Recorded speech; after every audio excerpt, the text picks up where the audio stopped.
आपका स्वागत है स्टोरी यूनिवर्स में। क्या आप एक ऐसी दुनिया की कल्पना कर सकते हैं जहां जीवन के हर पहलू को आत्मनिर्भरता और आत्मनियंत्रण के माध्यम से जिया जाता हो? आश्रम का अनुमानित व्यय महात्मा गांधी द्वारा रचित एक ऐसी ही कहानी है जिसमें गांधी जी ने आत्मनिर्भरता की नींव पर एक आदर्श समाज की परिकल्पना की है।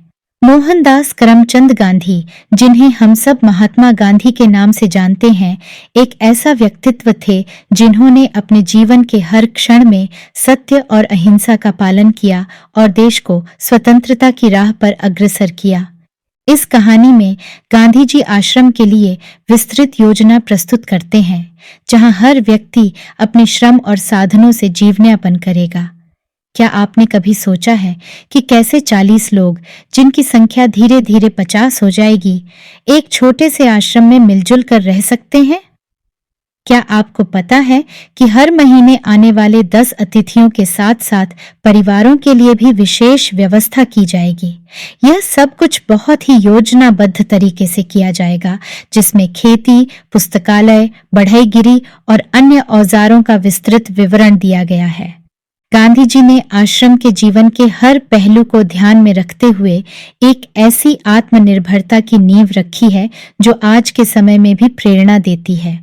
तो आइए हम इस अद्वितीय दृष्टिकोण की गहराई में उतरते हैं और जानते हैं कि गांधी जी का यह सपना कैसे आकार लेता है। तो चलिए शुरू करते हैं। आरंभ में संस्था आश्रम में 40 लोग होंगे कुछ समय में इस संख्या के 50 हो जाने की संभावना है। हर महीने औसतन 10 अतिथियां के आने की संभावना है।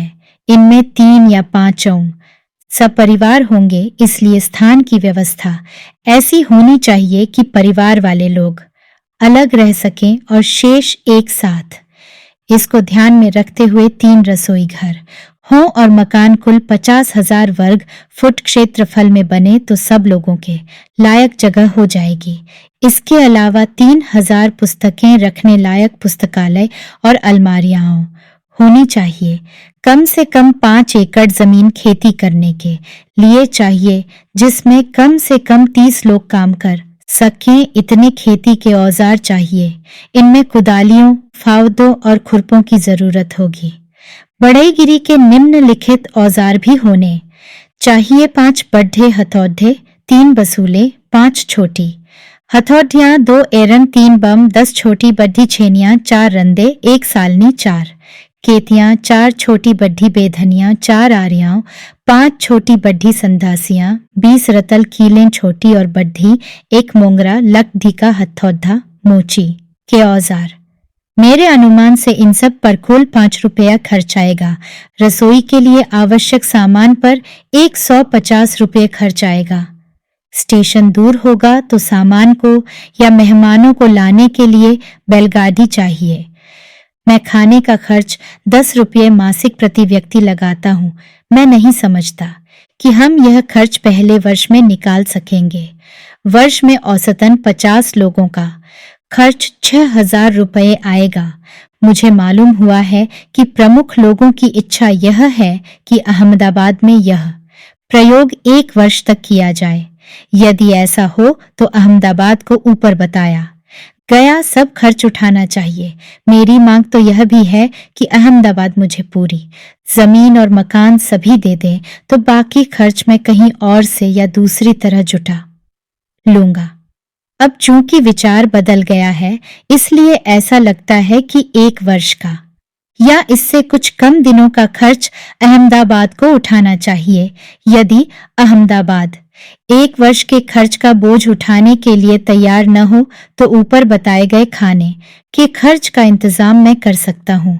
चूंकि मैंने खर्च का यह अनुमान जल्दी में तैयार किया है, इसलिए यह संभव है कि कुछ मदें मुझसे छूट गई हों।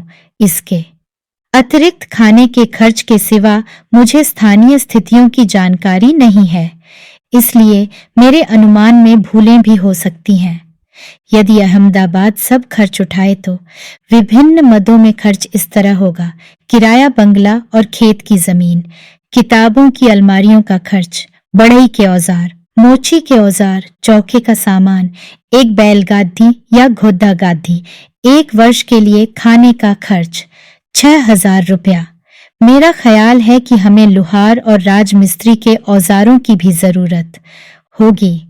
दूसरे बहुत से औजार भी चाहिए, किंतु इस हिसाब से मैंने उनका खर्च और शिक्षण संबंधी सामान का खर्च शामिल नहीं किया है।